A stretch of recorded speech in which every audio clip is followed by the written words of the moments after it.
'Tis the season to be jolly. If you're Brock Lesnar, 'tis the season to go on a hunt. SmackDown was a bit of an interesting one. Brock Lesnar decided to show his love for hunting while also making it clear his intentions for the Universal Championship. Welcome to the Smack Attack. James McIver, not alongside my partner in crime this time, alongside one of the biggest names that we've got in Hammy Media Group, one of the smartest minds in the room, is the vet. How we doing, my man? Thanks for coming on to the show. Stop it. Stop it. I mean, even if you're telling the truth, stop it. Yeah, so I was just thinking, like, you guys have been doing too good of a job of, like, showing up for the podcast. I haven't had to cover for anybody, so I was like, well, you know what? I miss you, so I'll just sort of invite myself on. But turns out you had a similar... Yeah, you had a similar idea in mind. Yeah. So well, it's not to give too much away about like the backstage and stuff of this stuff, but John was we were trying to figure out the plan for today with John yesterday because we had to try and schedule it around stuff happening, working on that, and then I was like, right, I'll need to I'll send Vet a message because you might be up for joining, and without even like anything, it was like out of nowhere. You just messaged, you guys up for another? You guys up for some? If I join, I was like, yes. But, yeah, it's a little spooky how things like that work out sometimes. You know, I'm not actually psychic, but these are the these may be the humble beginnings of psychic activity. You know, this is how it starts. Yeah, well, this is like the season for magic and all that stuff. You know, Christmas, strange things happen and miracles appear when you really need them. So yeah, it's timed out well. It's perfect. But it's great to have you anytime anyway, for whatever the reason. It doesn't matter if we're getting for cover. It doesn't matter if you're jumping on. It's always a pleasure to have you on. I'm quite glad to get you back on. We'll talk about this SmackDown, which will be bags of fun. Well, yeah.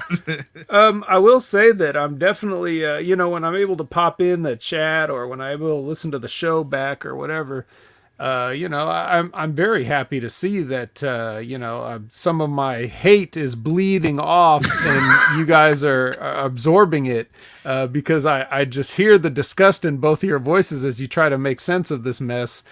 And it just reminds me, you know, the first time I got to work with you guys and you're just so happy and cheerful. And now you're miserable so bastards.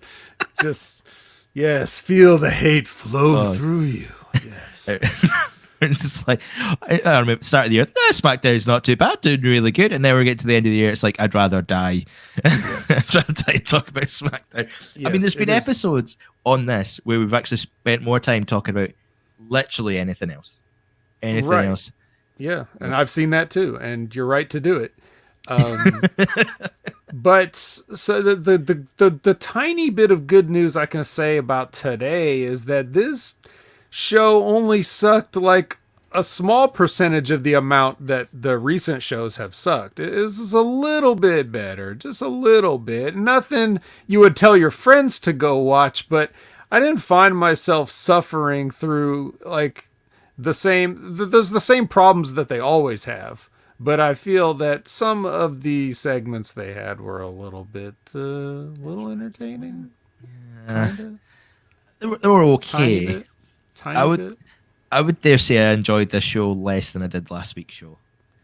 Yeah. Which, you know, a little bit, just considering like some of the things. Maybe I was just too impressed by Sami Zayn last week. I was maybe just in a bit of a high from it. But this week I was a bit lost. I was things happened. We sort of the Brock Lesnar thing, like the opening promo when he's talking to Sami Zayn about hunting in Saskatchewan. Let's go hunting. Let's do this. It's like, this is weird. It's just a really odd segment that we're sitting there. Why could we not have just went from Sami threatening to sue the company to Brock just smashing him again? You know, it would have made more sense to me. Well, yeah, Media M5. By the way, congratulations, Media M5. First comment of the day. Made a really good comment early on here. Good to see Brock with Sami and terrify Pearce. Absolutely.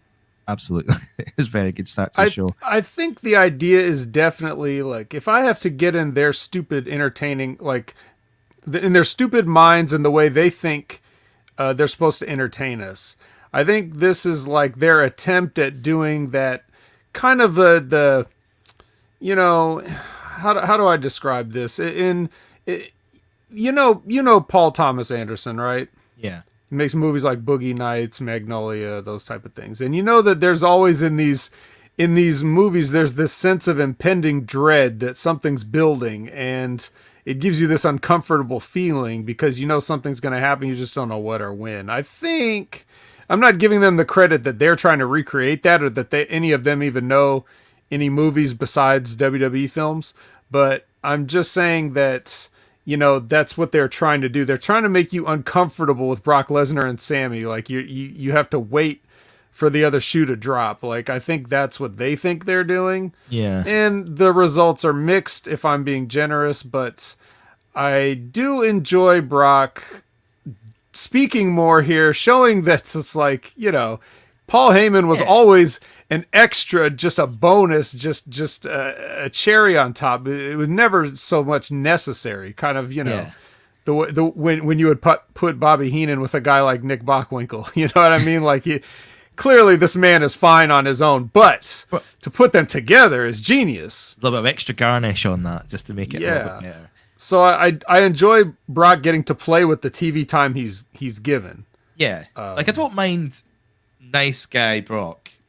When he's sort of being nice, but not really. But I like how he's done that. Like, we did that with Sami Zayn a little bit, but it was the Adam Pearce hunting segment that was just pretty smart, really smartly done. Like, we'll talk about it in a little bit. Just before we get into SmackDown, something I want to kind of just talk about and get your opinion on. Jeff Hardy on Thursday announced as released from WWE. One quoted on last weekend at a house show in Edinburgh, Texas. Is that what it's called? Edinburgh, Texas? I guess so. I mean, you would know about Edinburgh's, right? I know. You say it wrong. For a start, it's Edinburgh, but I suppose you take the H out of it at Pittsburgh, but that makes sense. I get that. Yeah, which we call an H, not a H. Everybody's just doing everything wrong. So. Oh, come on now. Okay, speak now. That's not fair. How do we know who's really right? You know what I mean? Let's just agree to disagree. Yeah, I suppose. We did it first, though. But yeah. Allegedly. But so Jeff Hardy released after a house show in Edinburgh, Texas, where he didn't look good at all. He didn't look in good shape whatsoever. He quick little bit in the match, then no one seems to talk about the part where he lies down. He's sort of lying on the edge of the ring before he leaves. He just sort of lies there flat, almost like he's trying to just collect himself, and then leaves, goes over the barrier, exits the building, but taking photos with people on the way out. Not a lot is said about it apart from having a rough night. Matt Hardy mentioned that he was doing okay, but wasn't in a position to talk about it. It seems like the leading reason for this is Jeff's history with substance abuse, or alcoholism in this case. It's hard. It's a hard topic to kind of go over, but I just kind of want to get your thoughts on it. Do you think, especially with Jeff allegedly turning down rehab and treatment to help him, is maybe something towards that? I mean, it's hard to speculate on a person's like mindset or anything like that there, but I don't know where I'm going with this. But it's kind of a tricky subject to dance. I don't want to dance around it, but like, it seems like this is not a long time coming, but it seems like a bit of a surprise considering the place that Jeff was in. Maybe it's a surprise, but is it really? Now, I didn't see the footage. I didn't watch it. I just heard about it. I didn't really feel like I needed to spend my time watching it. The question I would have is, if anybody knows, or if there was even footage if they only got the footage of him acting weird, or if there was more footage of the match, because if he maybe took some kind of a blow to the head or something, that something could have happened in the match to cause this sort of behavior, because it seemed like he went out and, you know, everybody let him go out to the match, and he worked the match up to a certain point, and then this happened. So he must have been fit enough to a degree where he could work it. I mean, now, of course, we've been in situations before where Jeff Hardy was supposedly okay for a match, and then it turned out that he wasn't. You know, so you can ask Eric Bischoff about that story.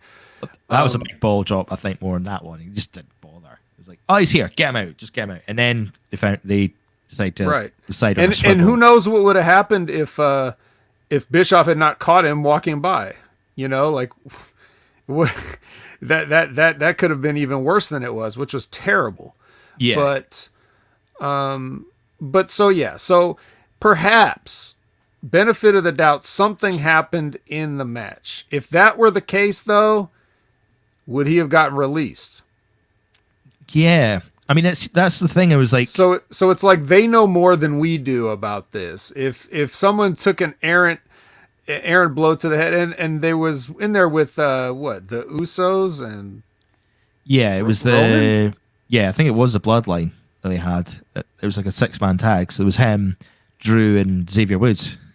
Right. And I don't think Roman or the Usos are particularly dangerous. So even though it doesn't have to be, it could have just been an accident. It could have been something like, look, Jeff Hardy's made a career of falling off things. He's a glorified backyard wrestler who's just made it to a level that backyard wrestlers just can only dream of. So it's not like this guy is some kind of great, athlete or technician. Okay. So it's very possible that something could have happened during the match to do that. That's what I'd like to believe happened. I have no love lost for Jeff Hardy personally. I actually have spoken about this in the past when he when he had his last brush with substances and abuses and stuff, in which there's a clip on my YouTube channel where I talk for about 15 minutes where I basically run down Jeff Hardy's rap sheet and all the stuff that he was given after this. Like as whereas other people get punished for supposed transgressions, he has actual felony counts against him, and they make him the WWE champion inside of months. That kind of thing. And I recorded this audio at the height of the, protesting and Black Lives Matter things and stuff like that. And I was trying to make a larger point about, privilege and things like that. But basically, all that political leanings aside, what I came down on was the WWE is going to give Jeff as many chances as they want to. And it looks like he's run out of chances finally. So I don't really sympathize with Jeff. I certainly don't empathize with Jeff. If this is that, if it's not something, if he had been clean and then got his bell rung in the middle of a match and then they release him, that's hard luck. But if this is another case of Jeff falling off the wagon, then, time's up, man. At some point, this has happened dozens of times. And we know of documented several times, and it's happened more times than it's been documented and reported, right? If that's the case. So I don't know, man, but it's unfortunate all around. But as much as I don't care for Jeff Hardy as a performer, I think he should, of course I wish them to get the help that he needs, whatever that is. Yeah. I mean, it's sort of, as you say, well documented what he's done. It seemed, for me, I don't know if it was like, it was almost like an assumption out the gate. We all went straight to addiction and his history with that. I mean, it's easy to do that because of what happened, but no one really seems to consider Father Time as well. Like, he's done this for a long time. I mean, but his body won't be holding up with that as well. If you match up sort of addiction and working in the ring like that, it only ends one way. It doesn't end well for someone like Jeff Hardy. So I think you're right in the sense that you can only help someone who wants to help himself. Maybe that was part of it, maybe it's like, look, mate, because we pointed it out on a few SmackDowns a few weeks ago. We talked about how Jeff was quite sluggish in the ring and quite slow. We didn't think much of it, it was a TV match, maybe not the best sort of environment for have a match. You only get a couple of minutes, but even then we noticed he was a bit slow. So maybe at this point his body was already telling him, like, you need to sort of slow it down, you need to do this. At this point, man. Oh, by the way, for a long time he's been doing this, but 15 years ago he looked like he's walking like a crippled old man when he's not in the ring. Now he's walking like he's acting like a crippled old man in the ring. The one time that the adrenaline of being in front of that live crowd just isn't enough anymore. So, I mean, at best, he's just a shitty wrestler. So, like, to compound that with just his all these injuries and aches and pains, and yeah, it's not a good situation for anything. I'm surprised that WWE didn't keep a closer eye on him as well. Like they allowed this to happen, like on that night. Like who was it? Alicia Fox when she did that show. Who was it that got the sack? There was a producer that got sacked instantly. Arn Anderson. Arn Anderson, it was, yeah. He got the sack right away because she was inebriated and she wasn't in a condition to perform or do her job. And he took the bullet. She got released as well, but he took the bullet for that. And I don't want to call for anyone to get sacked. I don't want to see anyone get fired. But at the same time, in that same breath, if we're holding someone accountable for that incident, there's no reason why we shouldn't be holding someone else accountable. There's a producer that worked that show. There was someone who was managing the talent. They should have been keeping an eye on that, and they didn't. They dropped the ball. If they knew there was something wrong, I mean, all the reports were saying he had a rough night. So he's already not, like, he's getting in that ring not at the best condition. Like, how's no one spotting that? How's no one? I thought they've got I thought they had a medical team for this sort of thing. I thought they drug and alcohol test people, and that happens. That's a fault on WWE's part as well. They could have stopped this at any point. I don't know about that though, James. I don't think that everybody has to blow a breathalyzer before they go have a match. Oh no, I'm not saying that. But what I'm saying is they should be conscious of the condition of their talent. Like they should know, like if they're walking towards you to the gorilla position or wherever they go at the ring, and from all accounts, it seemed pretty clear that the state that Jeff was in. I mean, how can you miss that? Like he's right in front of you. Because I'll tell you exactly how. Because what's the difference? The way he normally walks and looks. Every time you see Jeff Hardy, I've been backstage and seen Jeff Hardy walking around. He does not look like he's not inebriated at any point because he's in such pain on a constant basis that it looks like it hurts for him to live. So like adding some drugs to that, no one's going to notice an appreciable difference in his demeanor because he always looks like he's suffering. So like, I just don't know if people are really looking for it. I don't know how much of a priority it is on everybody's, you know what I mean? On their checklist of things that they've got to do on some random house show. If everybody's just realized that tonight's the night they got to babysit Jeff. I don't know. So that's a good way of putting it, to be honest. That's a really good way of putting it. But either way, it's going to be... Does he even come back to wrestling? That's a question we've got to ask as well. It's like, at this point, what's the need? A lot of people are saying, oh, go to AEW, but it's like, they won't take him in. If anyone's worth their salt in terms of hiring talent and bringing them in, you can't bring him in because of this exactly happening. You know, we've had a long storied history of his substance abuse issues, and it caught up with him in TNA in the most noticed way ever that we'll always talk about the rest of the time as one of the worst incidents to happen in the ring, professionally anyway, worst professional incidents to happen in the ring. But when it's happening on this many occasions, is it worth the risk if you're going to fork out a good amount of money to have him in the ring, and then this happens again and you've got another PR issue to deal with? Yeah, you know, even if you bring him in as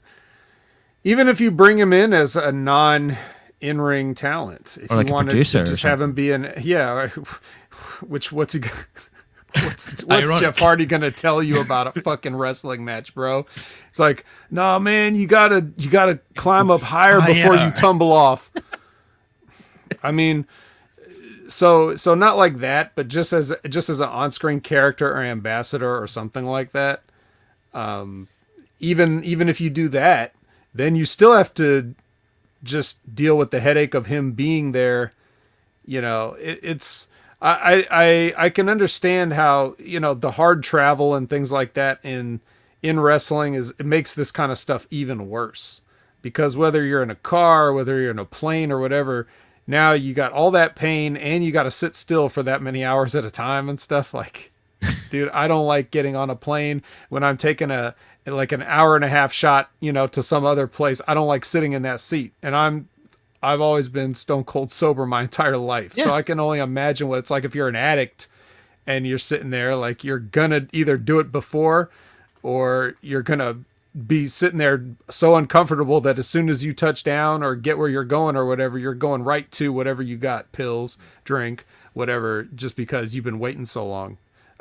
So yeah, I don't think that a liability like Jeff Hardy is necessary. But I guarantee you that because he's Jeff Hardy, you have not seen the last of him on some wrestling program. I guarantee it. I know. It just seems like such a gamble to get him on now. A one-off maybe, but you couldn't contract him now. Like, even part-time. You just have to pick a night and like a TN, like a Bound for Glory. Impact, or Slammiversary. Oh, we've got Slammiversary. We'll get him on for a match or for an appearance. That's fine. You can kind of control that. You can contain that.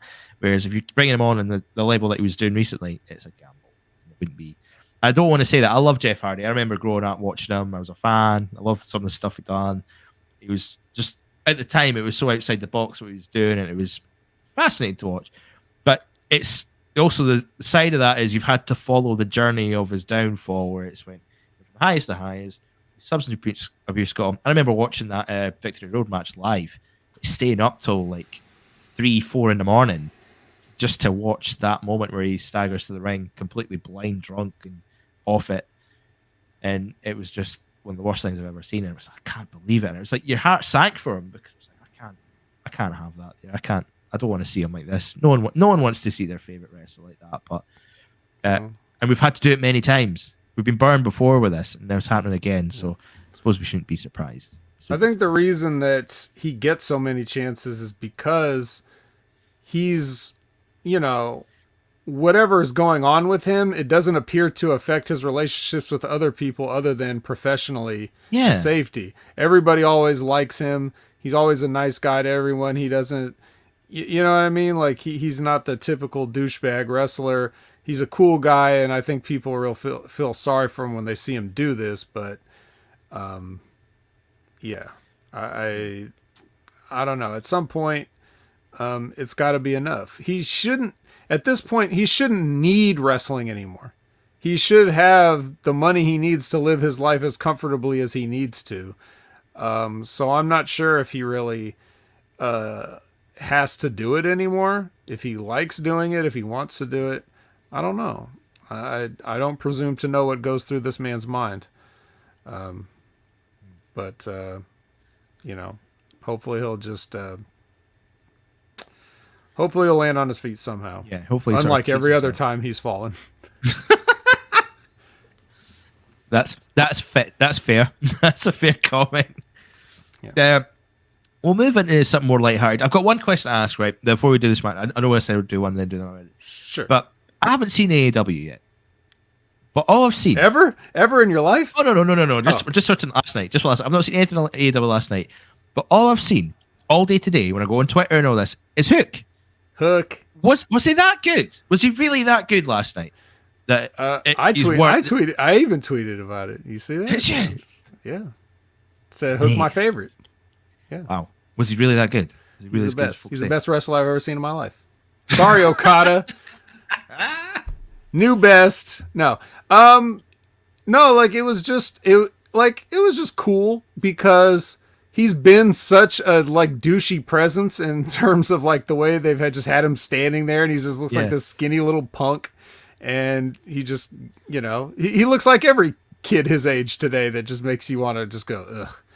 Kids today. It doesn't matter how old you are. He could be 22. You could be 25, and you'd be like, ugh, kids. Like that. That's how Hook looks. And then he gets in there, and he's got a cool entrance song, and he comes out and he looks like he's in shape, even though he's not gassed to the gills, but he's in shape. Yeah, he's regular person's shape, fit. Yeah, healthy person's shape. Yeah, minimum amount of performance enhancing drugs in this kid.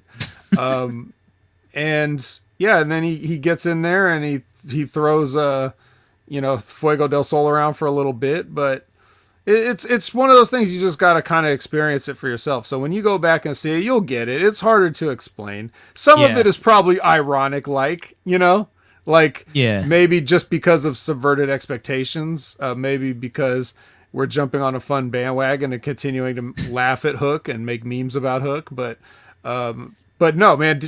Oh, come on. he's better than everybody that stepped out of the Nightmare Factory put together already.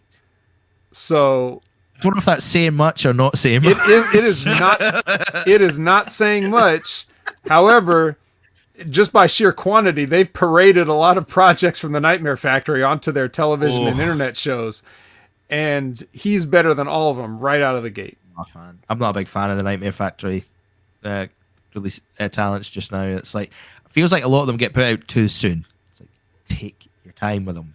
You don't have to get them all in dark. You don't have to fill up hours. Well, probably they do have to fill up hours and hours of worth of TV because they've got Rampage and Dark Elevation, and so they've done it to themselves in that sense. But Now Cujo's got several comments here. He was meh, too effing small. Match was too choreographed. He is not better than Red Velvet. You take that back. Well, I'll go with you on the other ones. Maybe not that last one about Red Velvet, but I'll tell you what he didn't do. He didn't dive directly onto his neck like Velvet. So I think he's already good there. But yeah, everybody go check out Hook's little match. I mean, you know, it's like if this is a debut match, you have to take this into account. Like, I've seen a lot worse matches in people's 5th year, 10th year than this.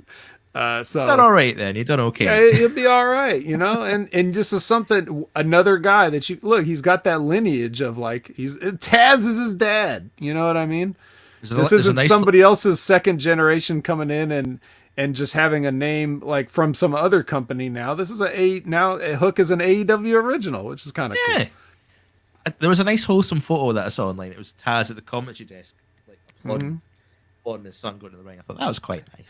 And nobody worth remember says, will it be right to assume that his father may have had a hand in it? Well, I don't know. He sells like his dad, which is to say not much, but you know, that's my only note. So totally. He did the transmission at the end as well. Nice. Yep. I hope he does take that as his finisher because that's a good submission move for anyone. Like even if you're that small, you could get behind a big guy and lock it in, and you know I'd like a bit more grounded grappling stuff from someone like him. If you got the TNT championship. Another thing I would normally tell somebody in his position, like, man, quit fucking chewing gum in the middle of a match. Like, that's just I don't. But when he's doing it, it's like I would have this kid do it because he would be the kind of person that would do it. You know what I mean? Like I'm normally against that stuff, but I may consider letting Hook chew gum in the ring. Yeah, that's fair enough. I like that. That's okay. I'll give it a watch. Let me know what you get back to me when you watch it. Send me a message or whatever, or just tweet me in public and tell me what you think. Yeah, I'll do that. I think I will. I think I will do that. Yeah. So I want to get those kind of cleared up. I want to get my head around those things before we go into SmackDown. Not that there was much to get my head around on SmackDown, but it was okay. We talked about we did touch on the opening a little bit. Sami Zayn coming out in a wheelchair with nurses, talking about being one of the toughest people in WWE because it took two of the toughest people in WWE to put him in a wheelchair. Brock Lesnar and speaking of guys that are on the indies, these two fucking nurses. I know, man. You knew it was coming, wasn't it? You knew they weren't there just to be like carrying them out there. They were going to go for the ride. On the segment for that, yeah. But it was nice. He talks about threatening legal action for all this stuff. Then Paul Heyman comes out. Oh no, was it Paul Heyman? No, it was Paul Heyman that came out first because they had this back and forth and said, "Look, it's probably a good thing that Brock Lesnar said it was good." I'm tripping over myself.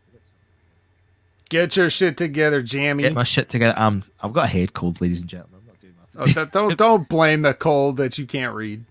Yeah. Paul Heyman comes to the ring. Heyman apologizes. People have to listen to the speech from Sami Zayn and all this stuff. He said it's not.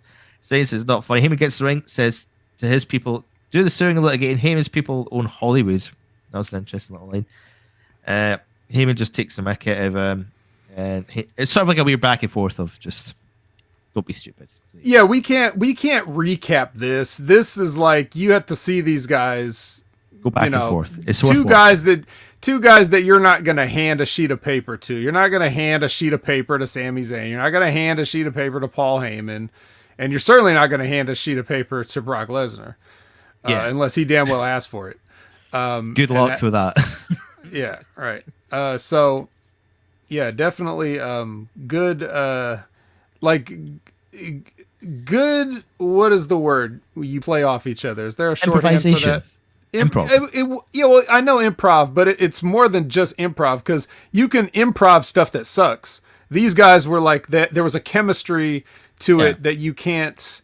You don't normally get when they try to overly produce one of these scenes or something. You know, like these are the guys you want in there to be able to play off each other. Very loose, no free to kind of. But you need people that sort of chemistry and able to bounce off people, and they're good at that in general anyway. So yeah. But like when you read like a recap that one of the Dirt Sheet guys is writing, you know, like that they're recapping the show and they say the lines that the guy said, like it just doesn't come off the same. Like it won't sound that funny without their deliveries and stuff, like Sammy's timing and Paul Heyman's, you know, exaggerated you know, mannerisms rapport? and things. That's the word, rapport. Yeah. I mean, thank you, Cujo. Yeah, that's a good word. Rapport is a good word for it too. I don't know if it's exactly all encompassing, but it's like part of it. Yeah, but it was a really good back and forth segment until Sami Zayn got a bit irked. Interestingly, Heyman said that Roman Reigns was in Samoa training for his day one match with Brock Lesnar. He's never had the need to do that before. I know. He went home, but no, he went to Samoa instead. Has he ever been to Samoa in his life? I know. It's just a question. Probably, but you never know. But I just thought interesting. Could have went to Pepsi Cola. No, it's Pepsi Cola. I always say Pepsi Cola, Florida. Pepsi Cola, Florida. I always say Pepsi Cola. Yeah, works better that way. Now who doesn't know English, James? I'm just lazy. Yeah, fair enough. Plus, it's funny. So yeah, of course, easy humor. Just get in there, get it in as quick as you can. But yeah, so after that announcement, Sami Zayn makes a threat and says, "You'll rip Heyman's head off." And almost on cue, Brock Lesnar comes out to them. It's a weird, it's a nice, interesting thing that Paul Heyman still lights up at that thought. We're still playing him off the two sides. Heyman's on Brock's side, or is he on the Bloodline side? It's not been as prominent, obviously, with Brock not being there, but it was quite a nice little touch, this segment, that Heyman still came out with a reigning, defending, soon to be undisputed. But I'm kind of jumping ahead a little bit. Brock Lesnar has a little seat in front of Sami Zayn, talks about being Canadian, and hey, look, we should go hunting. You're from Montreal, and he says "je ne sais pas" for some reason. Or no, yeah, it was "je ne sais pas." I thought he said "je ne sais quoi," but I'm pretty sure he says "je ne sais pas," which is weird. He might have said the other thing. I'm sure it's the only French he knows. And he was like, I was like, "Oh, come on! I'm just trying to be fun. I'm just trying to lighten the mood a little bit. Come on, let's come to Saskatchewan." Why does Brock Lesnar let people think that he's not American just because he lives in the fucking Yukon somewhere? Yeah, I thought that was weird. We're fellow Canadians. Like, came from Minnesota. Yeah, what are you talking about? I remember he knows something we don't know, perhaps. I remember when he came back for UFC 200 to fight Mark Hunt, and he billed himself as from Canada, so he was wearing Canadian gear for his like photo shoot and everything like that, lead up to the fight, which I thought was really strange. Of all places to choose, Canada, but okay, I guess you live there. So he talks about hunting. The most isolated, I guess. Yeah, totally. But he talks about hunting Saskatchewan. He said, "Come on, let's go hunting. Let's go." And listen, it's a good thing for you because you were never going to win anyway. So I just made it better. Like, come on, you had no chance. And he's talking the point of having to face Lesnar as well. It's like, look, I did you a favor. You should be thanking me. So yeah. Sorry, I'm a bit off the pace today for that. There. Apologies for that. It's time for. It's like, let's just go out here, do all these things. That was it. He walks away, and then Heyman pipes up and says, "Look, what are you talking? What's this? You go away, you come back, and now you're being friendly. You're talking about going hunting in Saskatchewan. Where's this one-way ticket to Suplex City? Where's the?" And that's where he did the reigning, defending, and then he interestingly said, "Probably the next undisputed WWE Universal Champion." Maybe got a little bit big for his boots there when he came out with that. I don't know if he was just trying to gold Brock Lesnar into doing Brock Lesnar things, because it's almost like turning on a switch. As soon as he did all these lines, bringing back Suplex City, bringing back the Raid and Defend and stuff, it's like turn it on. Brock Lesnar turns and just wrecks everybody. Takes out the nurses, gets Zayn out of his seat, throws some suplexes and an F5. Everyone went home happy apart from Zayn and the nurses. Nice little no one smile from Heyman and nobody went home. They had to sit there and watch the rest of this show. I know. No, Brock went home, I'm sure. But yeah, the chat keeps saying stuff that he moved, like Brock Lesnar moved. I know he moved, but do you get to claim being a Canadian if you just move somewhere? Like, I feel like I've had deja vu. I feel like we've had this conversation before. Where's the minimum? Where's the minimum amount of time before you get to claim a nationality? I just that's my question. I don't know. As soon as you get your visa, you could probably do it, couldn't you? Well, so if you were to move here to the States, James, like how long before you just start calling yourself an American with that thick accent of yours? Never. Okay. So. But that's harsh. I'm being cold there, but I don't know. In a technical point of view, I mean, I know if you got your visa and you moved house, got everything in order, then there's nothing legally you could say you couldn't say you're American if you got your citizenship. Sure. Then you get that. How dare you, Canada spaceman gets deported? How dare you, sir? How dare you? If I wasn't so ill, I'd be. We don't have time to deport those, like the amount of Scottish immigrants that we get. We don't have time to deport those. That's like searching for a needle in a stack of needles. We're the good ones, though.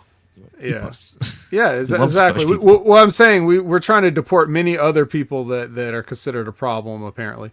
But yeah. So one cute line that Brock Lesnar could say is just like when he's saying, "You're Canadian, I'm a Canadian citizen," yeah. like something like that. Just a little thing to let people know. But they're just like, fellow Canadians, whatever. It doesn't matter. We spent too much time on this. But I will say, like, when he starts throwing those guys, like, those were some legitimate... he threw those guys hard into the ropes. There was no working about it. And the second guy, he took a rope, like, right across the ribs, and that can bruise or even break ribs the way he ran into those. Yeah. Those fucking things hurt. If you've never hit a taut wrestling ring rope before, it basically hardly moves at all. It really hurts. And never mind like the steel cables that they use in most promotions, but the WWE's actual ropes, and even those, while having a little more give than a cable, still fucking hurt. And if you get thrown into them like that, like you're not really, when you throw a guy, you're not really throwing a guy. Now Brock doesn't care. He probably knows this, but even if he doesn't care. He's been around for, how many years? 20 years at this point. He doesn't give a shit anymore. But generally, if you're giving a guy, like if you're shit canning a guy like that, all you got to do is grab the guy and move your arms, and he's going to jump out, and then you just follow through after he's already jumped out of your arms. But Brock Lesnar flung that guy into the ropes and gave him no chance to try to jump through the ropes. His trajectory was, like completely altered from what he would have done on his own to now, having possibly bruised ribs because Brock Lesnar doesn't give a fuck. So his fate was while sealed. while it is entertaining for the people, I'm sure, those guys are feeling it right now. Yeah. There's a good point. Cujo putting it Enzo. Jacked up that big time. Yeah, oh that was him God. running. He slid into that rope as well. That was the thing. It wasn't like getting thrown. I suppose he had a little bit of control about his movements, but he still got not in that instance. I think Gotts just. I think that was the story when Gotts just threw when he caught it, but still, it's no fun. Yeah. So that caused all kind of problems, but we take ropes for granted. We don't really think much about it because we always see these guys, guys in wrestling today. I swear, I'm like, am I watching like Olympic sprinting trials or whatever? Like, there's so much running in wrestling since, well, I don't know, the past 20 years. Like, everything, since 2002 is like guys Irish whipping and reversaling and just running. And now they do the thing where the guy just stands there and then they just run off in the other direction. Like they run away from him to get momentum for something, and they almost always get stopped. It's like, there's so much running. It's crazy. but yeah, I could do without a little bit of that. I'll say. So he took the pain. And at the end of the segment, Brock Lesnar's backstage. Kayla Braxton asked him what he was doing at ringside, and I said, "Ask my advocate, Paul Heyman." Oh my! Wow. Which side is he on?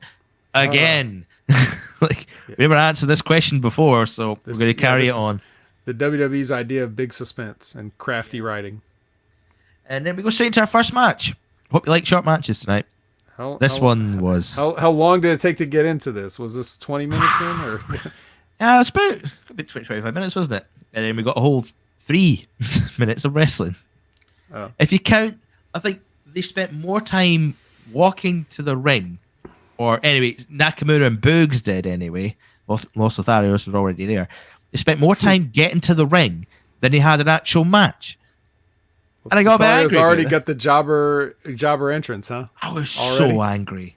Angry at this. I was like, oh, yeah, because I was quite enjoying Los Lotharios. I talked last week and kind of compared them a little bit to New Age Outlaws in the 2000s, where they might not have been the best team going, but they always found a way to win. Whether it was like a disqualification or something shady, they were crafty. There was always a way. You might not have liked them and all that. They found a way, and I was quite enjoying that. Like the Viking Raiders match, they won because of Nakamura and Boogs distracting them, and I was quite appreciative of that. But now this week they get smashed. No real substance to it. Just Nakamura and Boogs getting 90% of the offense. This was bizarre. This definitely looked like time cut at the curtain. Yeah. Because this definitely could have gone on for at least 2 or 3 more minutes. Yeah. And it makes me think that the opening thing probably went long. And then they were like, okay, you guys just go in there and Nakamura hits. Because Nakamura got a hot tag, which how can you call it hot after the match just started? Yeah. Such as it is, he got the hot tag and came in and just did like a standing version of the Kinshasa. Like he barely got it. He got no running start. He just kneed him in the face, pinned him. It's like this had to have been called on the spot, like the ref just like go home, and he nails him. There was no flow to it. It was not. It was definitely time got cut here. I'd bet everything on it. Even McAfee was taken by surprise a little bit. He was like, just like that, and then started dancing to the theme again. The announcers didn't even seem ready. I know, it was just sort of bomb ready. It was a shocker. I just wasn't happy about it. The whole. What we've done with Los Lotharios, I thought they were building up to be quite a nice little tag team to be in the mix, doing some good matches with some good talents. Nah, we're just throwing them to the wolves. Well, thank Brock Lesnar in his little folding chair. Yep. Quickly, swiftly on. The New Day in the Crown segment. Oh, man. Pre-commercial. They had like a cloth over something. We don't know what it is. Post-commercial, it's revealed to be Xavier Woods' brand new crown, which is fucking massive. What is it? Yeah, even if this were an anime, people would be like, ugh, what's with this ridiculous crown? Yeah. It was just like, whoa. Xavier Woods took a moment to talk about being one of the best tag team in WWE. Viking Raiders didn't appreciate that. Like, no, it's okay. Well, they talk. Yeah, they talked the Viking Raiders into it. Yeah, it's like just for now. So that was pretty much it, really. The long and short of that segment was just to reveal he has a new crown and to build up to this main event match, which I forgot to mention that got tweeted as the Usos versus the New Day versus RK Bro, who randomly made their way over from Raw. Yeah, why are they there? Did I just look? I haven't missed a WWE program, but I still feel like I'm missing something. When did they? Yeah. Do I pay that little attention when these shows are on that I just missed why this is happening? Yeah, it was a bit weird. Weren't they having their own tournament to crown #1 contenders? And then they just slide over and have a triple threat match? Like, yeah, to apparently decide the greatest tag team in WWE right now. Which why do we have to do this in Survivor Series? I thought that's the whole point of these like champ versus champ matches. Like, what are we doing? Oh well. Day one's going to be fun, I suppose. We don't know who the Raw Tag Champions opponents are going to be, but we certainly know that the New Day are going to be. Oh, sorry, spoiler. We certainly know the New Day are going to be in the mix somehow. Time out for a question from the audience. Yeah, here we go. Nobody asks, Vet, which show is worse, NXT, SmackDown Live, or Impact? That's a trick question. They're all tied for worst. They just have different things that they're bad at. Yeah. They are. Impact is bad. Impact is bad at having a budget. NXT is bad at having talent, and SmackDown Live is bad at formatting. That's but they're all equally hard to watch. And they're all 2 hours each, so it's, I can't even give one of them the leg up on time. I would feel like NXT is the most disappointing from what it was to what it is now. The biggest letdown. It's like airs out the balloon and everything. Like with SmackDown, I can kind of accept the fate of it. We knew what was coming, like with Raw and the draft and everything like that. We knew there was going to be a bit of a trade. I was actually having a mini debate on the Next Level Wrestling Review with one of the regulars, Yojimbo, about NXT, because I was like saying, he's saying that he enjoys this NXT and didn't like Triple H's NXT. I'm like, bro, how can anybody on earth say that? Like, he must have seen it as soon as guys like Gargano were the main event players. He must have missed like that whole 2014 to 2016 run of absolute greatness. Yeah. Like absolutely solid stuff. Like even from the off, when you knew the deal, it was like they just rebranded. They brought in like Big E was Big E Langston. You had Seth Rollins in there. What's his name? Bo Dallas. An underrated like heel run he had when he became like all the Bo Leaf started there. It was like there's some brilliant gems down in that early roster. Yeah. So yeah, you're right. You're right that NXT has become more disappointing. But just looking at it how it is now, I'm like, every one of these shows is huge problems. Yeah. Huge. It's not even funny. It's just this just makes me sad. Cheer up, James. We still got plenty of show left to talk about, though. Oh man, don't make me. Please don't make me. Okay. I mean, the next match. Well, that's been our show. Okay. Oh no. Okay, you're going on. All right, fine. Well, I'll say the next match. Oh, is it the next match? Oh, no, it is the next match. Yeah, a bit of recapping to get through before we do that. Though. We have to do the recap of the Battle Royal match that happened a couple of weeks ago that McIntyre wasn't in. And then, okay. So this is what I wanted to ask you, right? Since I wasn't able to talk to you guys when this episode originally aired. So Drew McIntyre comes to this Battle Royal with a fucking sword and takes a swing. So we're out here trying to kill people now. I mean, I know we've killed people in the WWE before. Paul Bear with Cement Grave and, The Fiend getting burned alive. And like, we're no stranger to murdering people on television, but like this would be like a real-time, no special effects murder here. Like if you just went for it. Yeah. Like what if the unthinkable happened and like, I don't know which one of the Lotharios it was that ducked out of the way at the last second, but imagine he didn't. Imagine if you cut that kid's throat right in front of everybody with that fucking sword. Would that have been worth whatever bullshit that you're trying to do? No. Oh my god. Absolutely not. It was just, it's getting a bit, like I kind of initially like the sword as like a thing to have and all that stuff, but now it's just, now we're using it, now we're swinging it around. It's like, no, that wasn't the whole point of this sword. It's a decorative sword. Yeah, exactly. It was supposed to just be there for show and add to the look, but no. Not a murder weapon for one of your top baby faces. What have they done to your man, James? What have they done to your man here? What have they done to him? I don't even want to talk about it. It actually breaks my heart sometimes talking about it. It's like, really? You've got one of the most easy to make top guys in your company right now, and you give him a sword. I mean, now I don't mind the sword when he did the whole putting the sword in the ground and it went whoosh and all that stuff. Fine, but then when he starts using it, he just looks like a bit of a gimp. And it's like, why use the sword? Like this is the other thing in that same segment. He comes out with the sword, swings it about. Commercial break.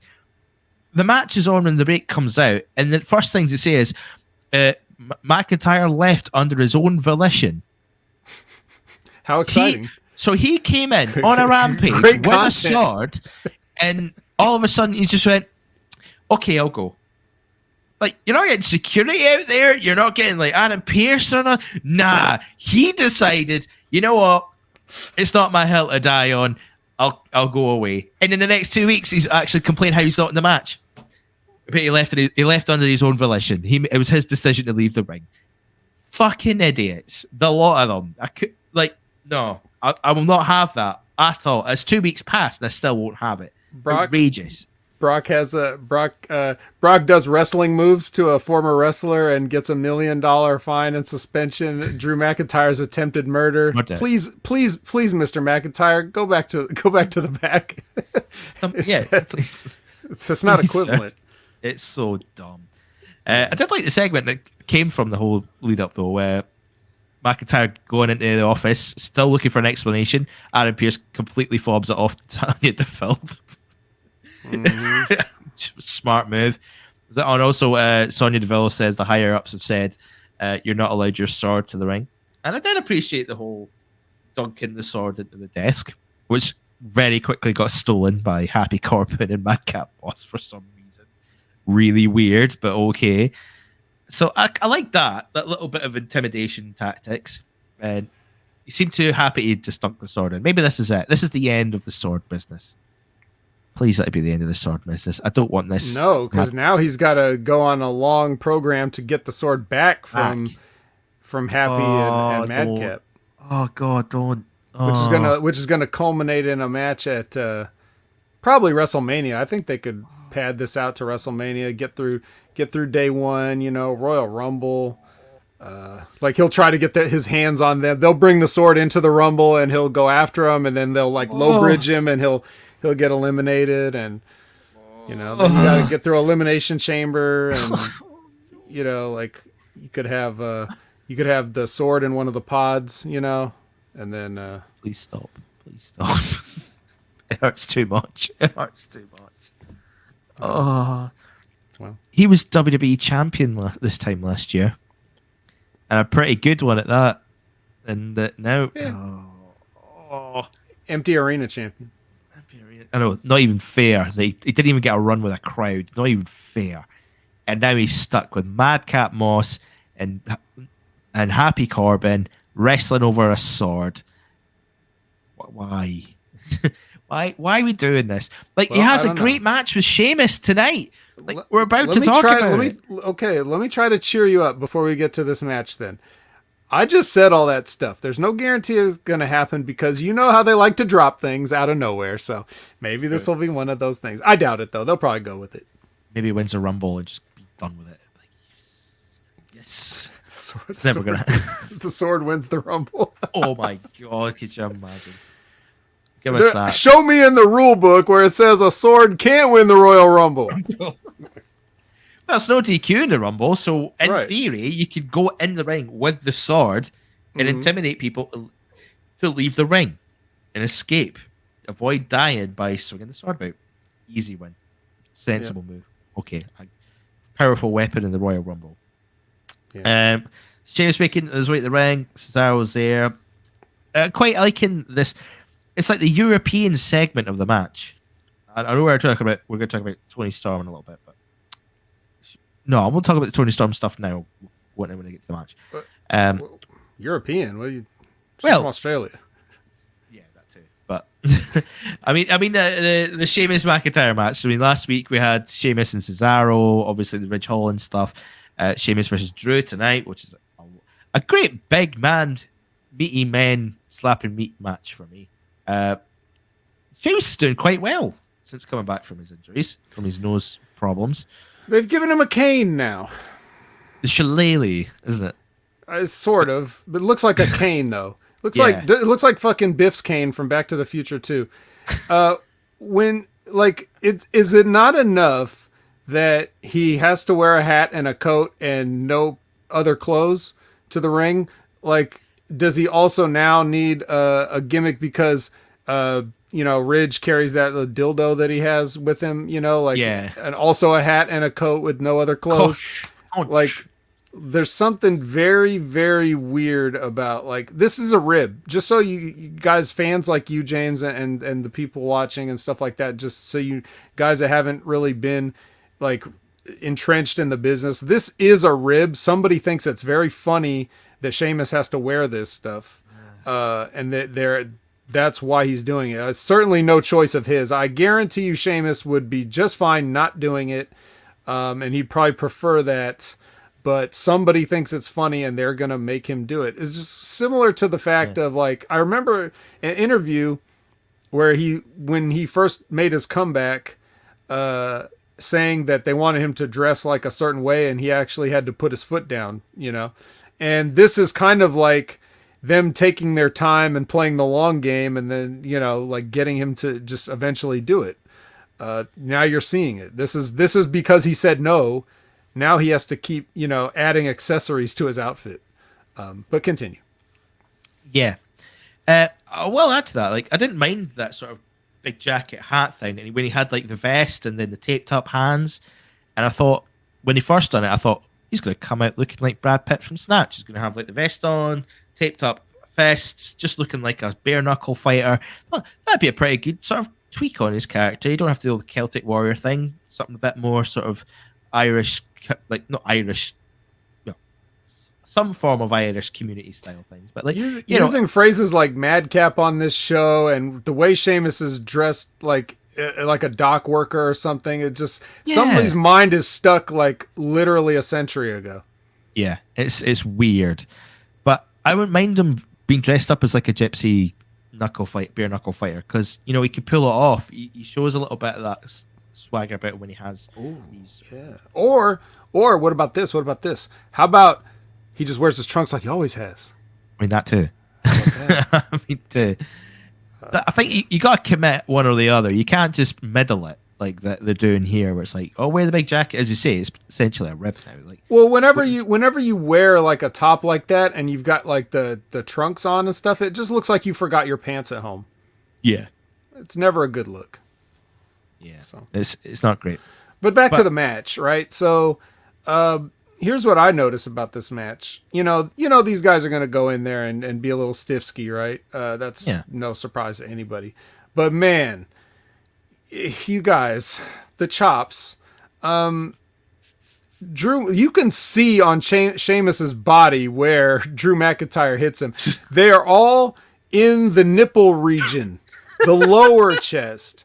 You don't hit a guy in the nipples, man. You don't do it. Look, I don't know why everybody in fucking wrestling business throws chops.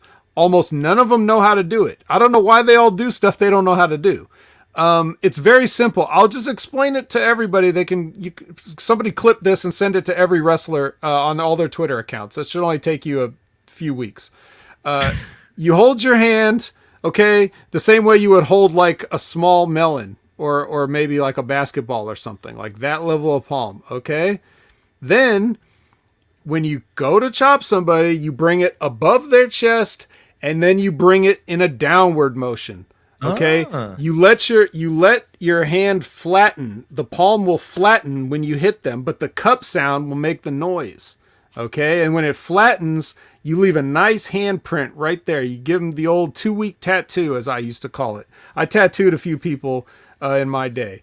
And so the thing about it is, though, when you hit somebody in the nipples, one, it really hurts, and two, the noise doesn't really, it's not the like same. A thud, doesn't it? It's like, yes. You want the pop. You want the smack. You want that solid contact, but you don't hit in the nipples. You don't go sideways. You don't hit with your fingers. You don't go up. Like, go watch those old Hogan matches when he tried to chop. It was so sad, like whatever that was that he was trying to do. But that's how you do it. Don't hit a guy in the nipples. And the evidence is right there on Sheamus's body, because anything you do to Sheamus shows up. So you could see there that he was really getting hit in the wrong places, and that was probably annoying. And maybe that's why he laid in those 10 beats a little bit harder than even he normally would, because he's a little bit irritated. I quite liked it. It's quite a nice little segment they've had. Like, Cesaro had a good physical match with Sheamus. Quite enjoyed it. bit weird that Ridge Holland isn't really around for these. Yeah, where's Ridge Holland? Yeah, I thought the whole point of Ridge Holland was like, Sheamus is my friend. We've known him for years. All that stuff. But here I have a chance to be in the same presence as him, and I'm not there. Not there. I guess you're not that big a fan, right? Makes maybe me nervous. maybe he just didn't want to get cut with a sword. Maybe that too. But yeah, like, and that's the question I ask myself every week that I watch SmackDown, James. It's like, okay, where's so-and-so? Where's so-and-so? Where's so-and-so? We saw him last week. Where are they this week? Where's Ridge Holland this week? Where's Shotzi Blackheart been? Where's all these people? All the people that you spend time trying to make us care about, and then we hardly ever know when we're going to see them. Yeah. So, and when they do come in, you don't really know if they're going to get handled well either. They might just get thrown to the wolves or wasted. For all we know, it's a crapshoot with talent just now. You don't really know what you're going to get. No. It's worrying. Like, we're going to talk about the Tony Storm stuff in a minute, but like, okay, that just to me was like, that's one of the worst ones. We've got someone you're trying to build up as a contender, and then just everything you could do the opposite, basically, to build someone. You're hoping that's going to pan out, and it just doesn't work that way. It never works. Yeah, they're trying to sell this as a pie for a pie. Like, they make Michael Cole say that. Like, pie for a pie. I knew they were going to build this feud on pies. I've done it to myself. The only way that would be remotely acceptable is if Michael Cole started to read it and was like, a pie for a pie. All right, you know what? I'm not doing this. Stop it. that's the only way. Yeah. Yeah. But before we get to that, though, we've got a little nice segment. Well, actually, we've got a video package about Blackjack Lanza. He passed away last week. Yeah, very, very sad. But not a young man, so. He didn't. And heavy smoker, I believe. So yeah, he lasted a good long time.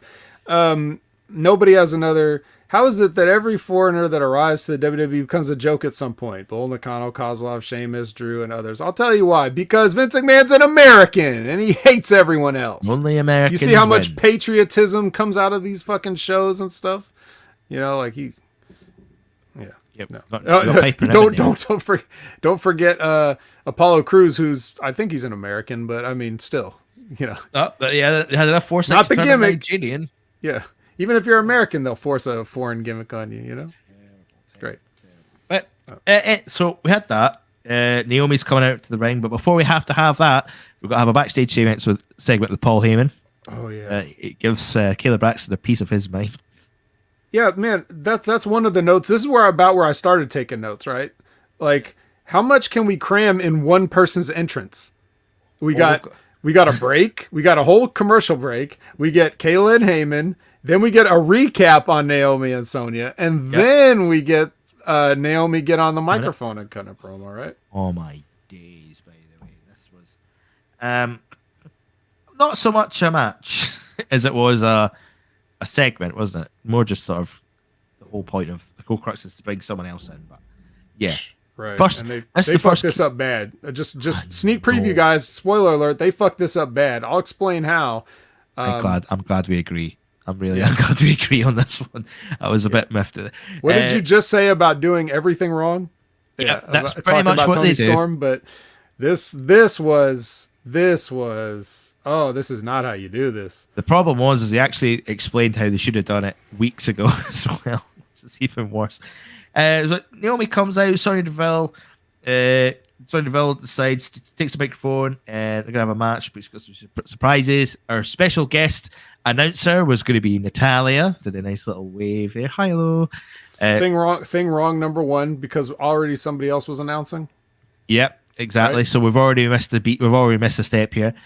Then Shayna Baszler got announced as the special timekeeper with her little stopwatch in hand. She's like, "Ooh, stop watching Hammer," as if they're actually going to do their jobs.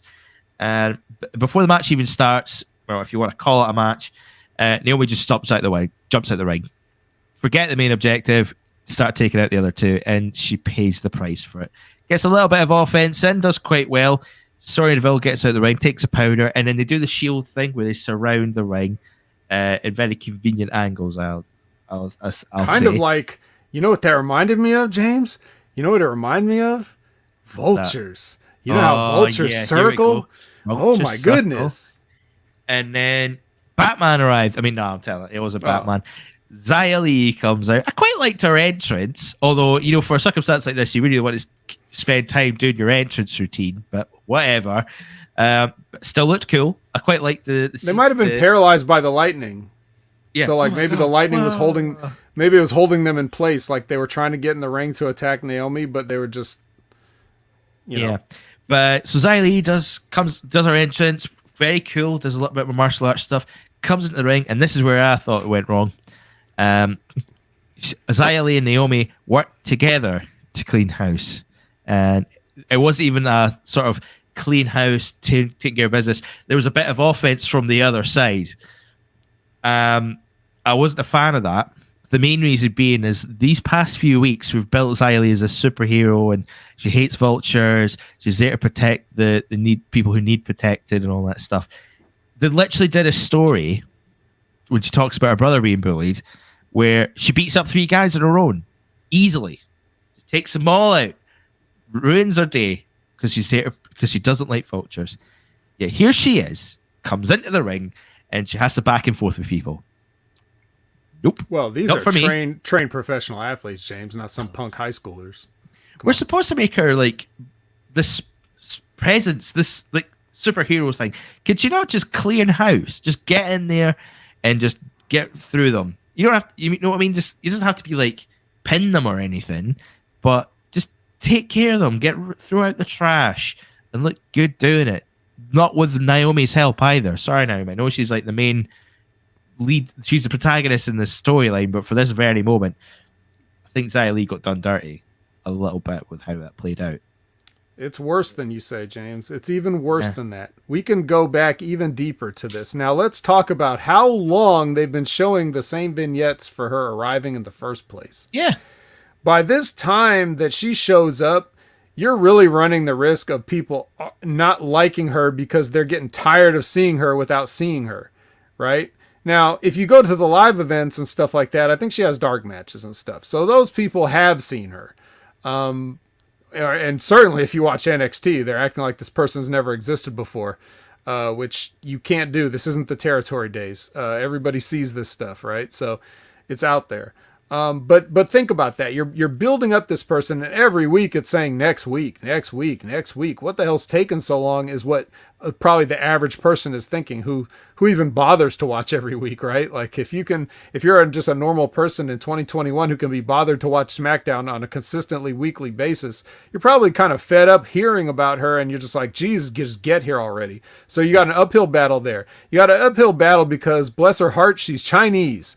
And I don't think that they occupy the greatest spot in the world's hearts right now, because of lots of other reasons. But far be it from me to hold somebody's government or whatever against them. She's clearly decided to come over here and make her life here. But that has nothing to do with the kind of ignorant mindset that a lot of people have, when they're judging people by their cultures and stuff like that. So, forget this sweet, fun-loving girl that's been working really hard to think about this too, James. Like, this is a point I brought up a few times, but China doesn't have a culture and history of professional wrestling. Like, this is very, very new to them. All they know is basically the times that the WWE is going on tour over there. But, it's not exactly like something that someone could have grown up always wanting to do. So like, it's a big deal that she's kind of here and doing this now, and is the first of her, she's the first Chinese girl to ever do this, type of thing. And it's still very rare throughout history. You've had other people acting or playing maybe Chinese, but she's actually Chinese. So like, you got all these things working against her. Plus, that the WWE sucks. So their creative is going to be shit. They're going to have nothing to do with what you did in NXT. So you got that uphill battle. Like this, she must have been just like a bundle of nerves before having to go out there and pull this shit off, right? So this is all before anything that we've talked about has even happened. This is sort of the backstory, if you will. The origin story, if you will. And then the first thing when she comes out, it's like her heel music. Like when she was doing the heel stuff at NXT, she had a different, like more like drum-based kind of song or whatever that would give the fans something to do. It'd be like the boom, boom, clap, boom, boom, clap, and then the audience would kind of get with that. It was like a very more babyface thing to do that she could have like kind of gone back to maybe or something. But instead they play the sinister sounding Tian Sha heel music. So right out of the gate, people are like, maybe that doesn't register right away, but definitely, yeah. Then what you said about, the taking the time to do your martial arts demonstration while Naomi's still in trouble. Okay. Very weird. Then let's talk about this. Naomi, the help that Sonya brought, Naomi already beat them up by herself. Yeah. So right off the bat, before she even touches Sonya, she goes and beats up the help. So now the help is no longer a credible threat because Naomi handled it. Yeah, they were regrouping. That's what they were doing at this point. Mm-hmm. So that takes away from all this. Then when Xia gets in there, bro, did you see how Sonya just like awkwardly powdered out right away without making contact? But she was uncomfortably close. Like it feels like she should have got kicked. Yeah. She should have got kicked before she even. Yeah, she was in kicking range, basically. And so that was weird. And then the stuff that you're talking about happened where they're fighting them, and Naomi's still doing half the work. Yeah, like so this big debut. Yeah, the big debut, the big shine, the big spotlight. We've been the thing that you've been leading up to for how many months now? Yeah. Like built up to this moment that was half Naomi's kicking their asses. Like, did something change? Did they see something they didn't like along the way in one of those dark matches or something? Like, is there some? But you still went ahead with it. But that's neither here nor there. There were ways that you were supposed to set this up. The way this should have been was, these people should have been announced as those things at the beginning before Naomi even makes an entrance. So then you see her walking into the lion's den, right? Now Natalia's announcing her to the ring, and Naomi's like, "What's this? What's going on here?" And then she looks over and sees Shayna with the bell and everything like that. Like, okay, now what? And then Sonya comes out, and then you don't have to say, I have a special guest ring announcer. I have a special guest timekeeper. We've already seen that. We already saw that. And we get to see it from Naomi's perspective. Like, it's sprung on us just like it's sprung on her, right? So, and you can have Cole and Pat play off that really well as well. Like, wait, what's going on? Why are they here? They're not supposed to be doing this. Like, yep. And then Sonya gets down there or whatever, and then they just she could just, as soon as, all she has to do is one dirty thing when the match starts. Like, it doesn't matter. Like, you go to tie up and just rake her right in the eyes and pull her down by the hair. And then the two slide in and just start beating her down. Then Xia comes out, cleans all three of them out of there, helps Naomi up. Now we got our babyface moment. Isn't that so much simpler? Yeah. And yet way better than whatever they thought they were doing? And the big thing I would say is, whose music played at the end? If you want to break it down, whose music played at the end? Do they really care that much about Xia Li? No. Like that. Oh, they did. Well, what a waste that Xia Li has this big debut. They blow it, and Naomi's the one that gets all the heat from it. It's her moment. It's like, great. Right, which you spent how many weeks now burying Naomi? Yeah. So why does she now get the moment? You see what I mean? Like, there's nothing about this that works in any fashion. And it's just very unfortunate because everybody involved deserves better than this. I mean, from Sonya, even Natalya, and certainly Shayna. Like, God, what happened to that? Remember when she debuted and where we're at now? And then, she went from single-handed killing everybody in Elimination Chamber to special guest timekeeper. Totally. Good job. I mean, I thought there was hope for her when she moved to SmackDown as well, because she was just getting on a nice little wave of momentum. She was kicking ass. She was taking people. She took out Eva Marie. She had some great matches. She was close to winning the Queen of the Ring tournament and all that stuff. And then she goes to SmackDown, and the first thing they do with her is be Sonya Deville's heavy. And it was like, wasted. Done. We could have done so much more with her. We could have put her with Toni Storm rather than put Toni Storm with Charlotte Flair, and it would have been lovely. But no. We had to get what we got, and it's a bit of a shame. I mean, it's a good story. It's one of the more consistent stories, but at the same time, as you say, people deserve better from this. Everyone in this involved. We all deserve better. But the funniest part about it is, James, is they're doing too much. You know, like they're doing too much to get no results. They can scale it back and do less and get more. Yeah. But they're so far in the weeds now, and they're so far in the weeds, we don't even know who to point the finger at, really.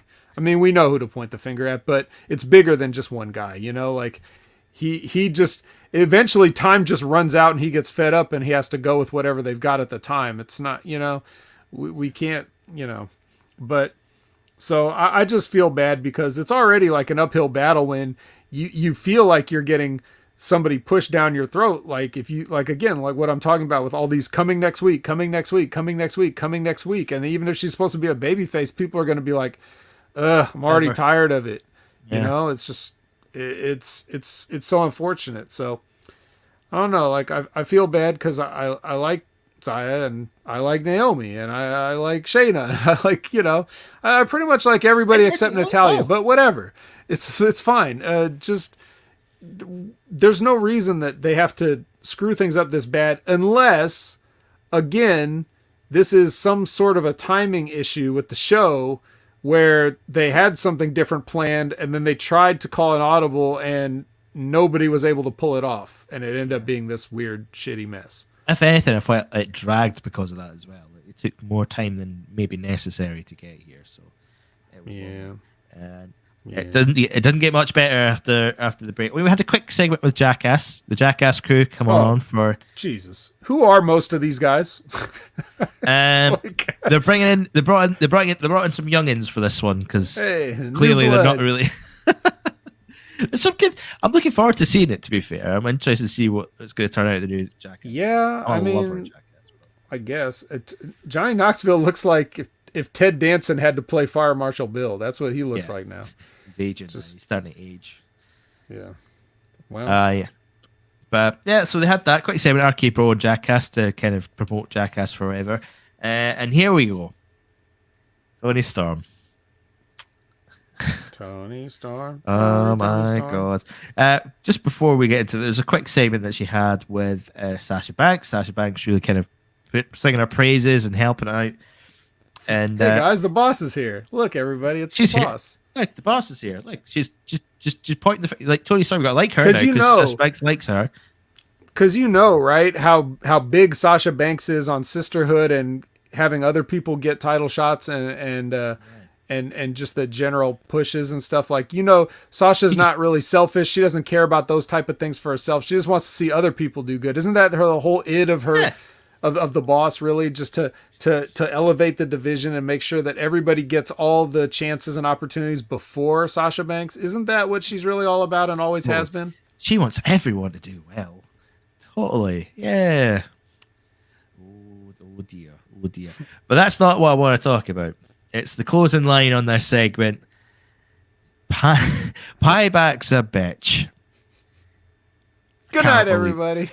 I cannot believe this is the crux of the matter. Why didn't they just have Corbin and Moss come in and say that line? Yeah, like just walk through the scene and say "Piebag's a bitch" and then leave. What? Like, why not? That would have been a lot better. It wouldn't be great, but it would be a lot better than what we got. So I'm already going into this match grumpy, and this match just sums up the whole feud as well. Like Toni Storm did okay. There was some good back and forths. But she's not beating Charlotte Flair. The only way she won was a 5-count DQ. And this is a contenders match. So by virtue of this DQ, you'd expect that Toni Storm's the number one contender for the SmackDown Women's Championship. But by no means does she look like someone who should be number one contender for the Women's Championship. In fact, if anything, we've done more to make her look less like a contender than we possibly could have done over the past few weeks. Like we started off with her. I blame myself for this feud. I don't know if you listened to last week's show when I talked about how when this feud started, I used the term Charlotte Flair pie Toni Storm, which in the UK is just like, whatever, just ignoring them or declining them in a very harsh way. So I coined that phrase, and they seemed to take it literally because then the next week they were throwing pies at each other. Or, well, Charlotte was throwing pies twice at Toni Storm. Then the following week, Toni Storm was throwing a pie at Charlotte. So I blame myself. For this. I really do, and I hate. Well, I hate it was Thanksgiving though. Still, the fact this has now become a pie feud. It's all about pies. Like I'm waiting for the British Bake Off. That's what's happening here. It's like Many Berry's gonna be trying. Right, we're gonna do we're gonna do strawberry tarts this week. That's what it's come down. I don't care about wrestling now. I want to see people bake. I wish it was even something resembling a pie. That thing that Tony hit Charlotte with looked like somebody poured milk in a pan. Foam. Yeah, it was not even thick like shaving foam. It looked watery and weird. Like it was like spilling out of the sides. Like what the hell kind of pie is this? Like I can't wait to be watching this this recap package on day one where it's like Tony Storm. Right. I want to be the champ. Pie to the face. Pie to the face. Set this to ominous music in slow motion, right? Oh my god.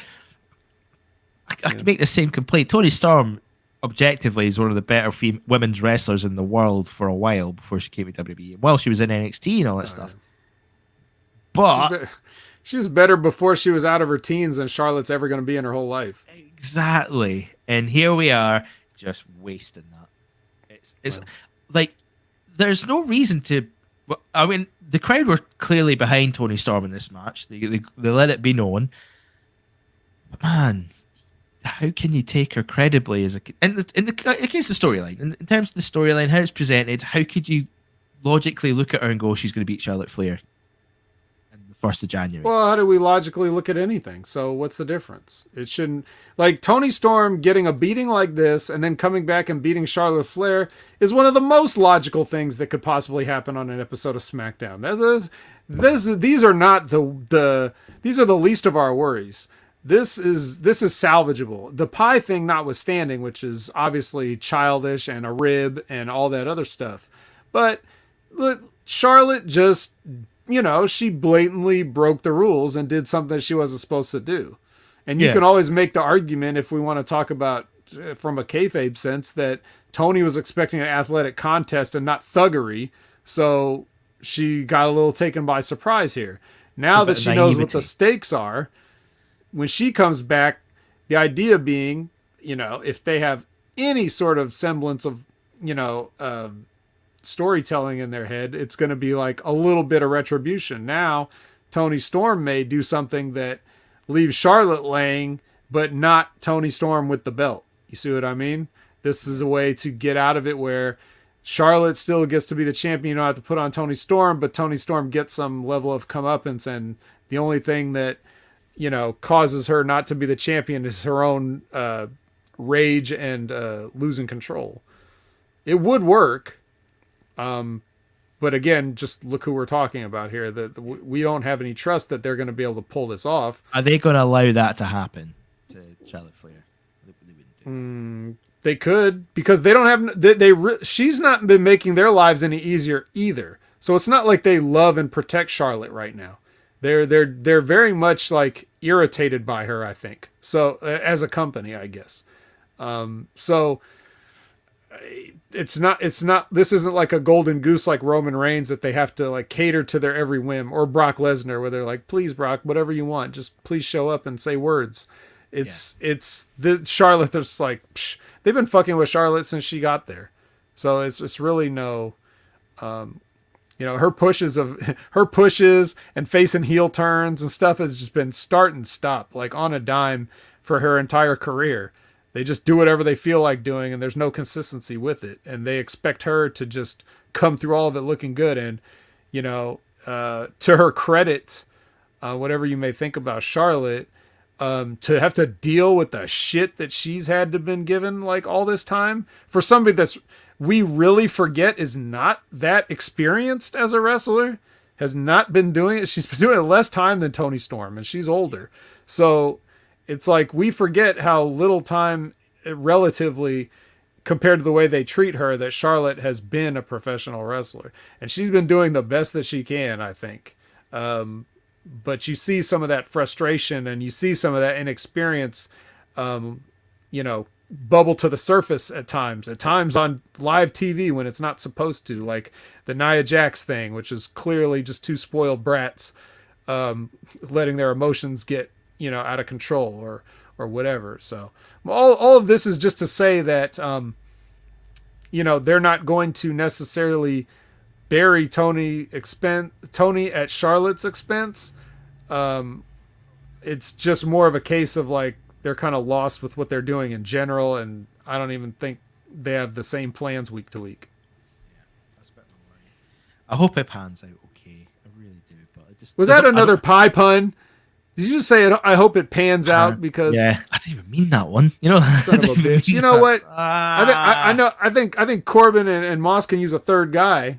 No, they're interested.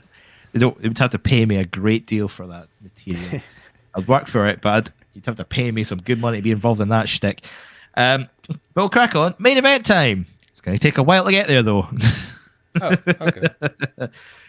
So, how do we do this? The Usos start to make their way to the ring.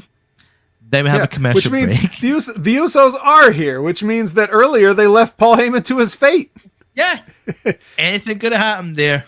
Sorry, pal. They're just sitting back there like, we the ones who's hope Brock's here. Hope Brock's here. You take care of business. They don't care. Yeah. So Usos making their way to the ring. Then we have a commercial break. Then we come back.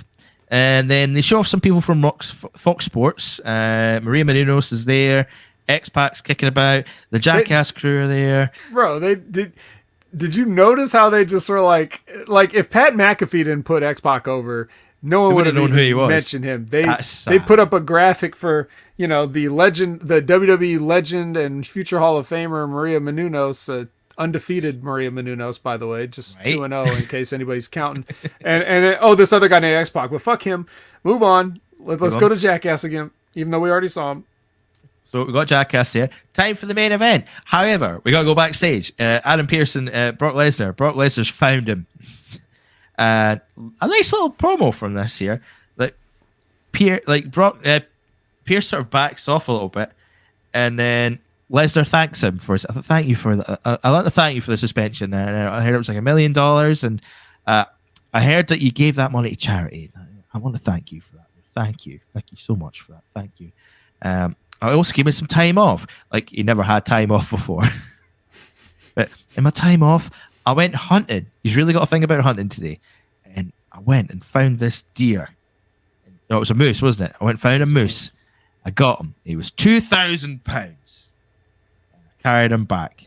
And I wanted to name him because I was proud of the fact. So I named him Pearce. And what did I do? I skinned him and I took his guts out. 200 pounds worth of guts coming out of Pearce. Butchered it and I ate it. And Pearce has never eaten moose, apparently. Threw that one right there. But Lesnar thanks him again. He named the moose Pearce, as I said there, and he hanged his head on his wall. He hanged Pearce's on the wall, and he said, "Thank me." And thank you. But then he's like, "Oh, I'll show you." I forgot to mention the bit where he showed him a photo with a flip phone, or tried to show him a photo with a flip phone, and getting angry at himself for not getting the phone to work, snapped the phone in half. So the quiet veil of anger broke for a split second over this phone, and then just turned back and went, "Fucking phone."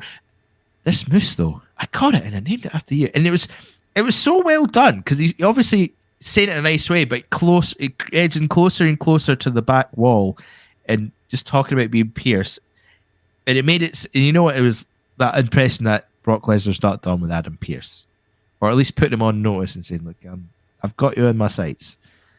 So nice little promo, a little bit of intimidation tactics. I don't know, as the co-host of Impact Attack, how I feel about Brock Lesnar saying he likes the taste of moose meat. That doesn't fly with me. Don't appreciate that. That's some quiet booking happening right there. We're setting something up. Yeah. Yeah. Main event time. We got to do a promo first. The ring said they're ready to win and be named the best tag team in the world. And then at the New Day, they'll give another. The New Day make their way to the ring. Then we have a commercial break. Then we come back. Then we have to announce the results of a poll on who would be voted as the best tag team in WWE right now. And RK Bro won it. Oh. Interesting. I quite liked it, though. I think they're doing some good stuff. I quite like the oddball pairing of Randy Orton. And New Day was last. New Day was last, which is 23%, a lousy, measly 23% for the New Day. So it became clear that 23% of voters were correct. This match went on. Yeah, a good bit of time for this main event, 20 minutes or so to get a good triple threat tag match here. A couple of commercial breaks in the middle, though, if you want to really be picky about it. They kind of so spread it out quite a bit. I can't really. I'm not the most match describing person, so I can't really do too much justice for it. I always like to go, I like that match. It was fun. It was good.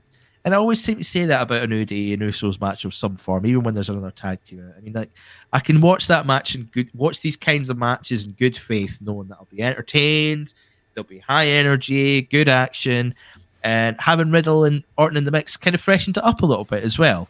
And maybe it still didn't make sense to me why they were here, especially given the result.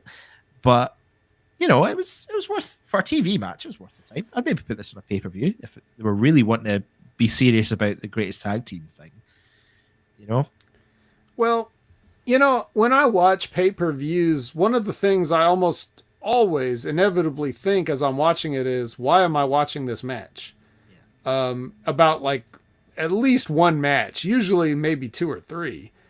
And the pay-per-views are so long and they don't need to be sometimes. And I really think that sort of a lost art is building to a main event for TV. If you look at a pay-per-view as a 4-week build, let's say we got a 4-week build to day one. Well, we already just set the, some of the matches a couple of weeks ago. So now you've got okay, so now we just wait around and tread water for 4 weeks? Kind of lame, right? Now what are we going to do? So, and we know how good they are at coming up with ideas. So instead, there should be a couple of good main events on TV shows that don't necessarily deserve the pay-per-view time, but are a good match to get you to watch the show.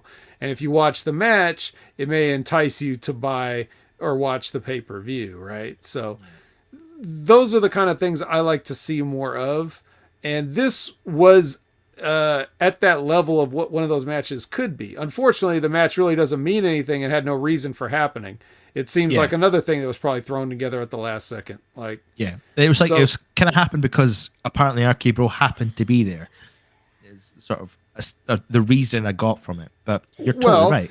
Well, how about Jeff Hardy and Drew McIntyre being a team, and then all of a sudden one of these guys gets released, so now we got to throw a little change in plans here. So it could have been a Usos, New Day, Hardy, and McIntyre triple threat for all we know, right? Yeah, but in a weird way, I kind of liked how it wound up where McIntyre, get put in the Sheamus thing. It looks like that. I could see that being a sort of bigger thing. I'm not debating that. I'm saying maybe that's why we got this match. They called in at the last second, oh shit, well let's we'll just throw something together real quick with the Raw Tag Team Champions just to make up for what we weren't able to originally plan to do. That's just an idea. I don't know.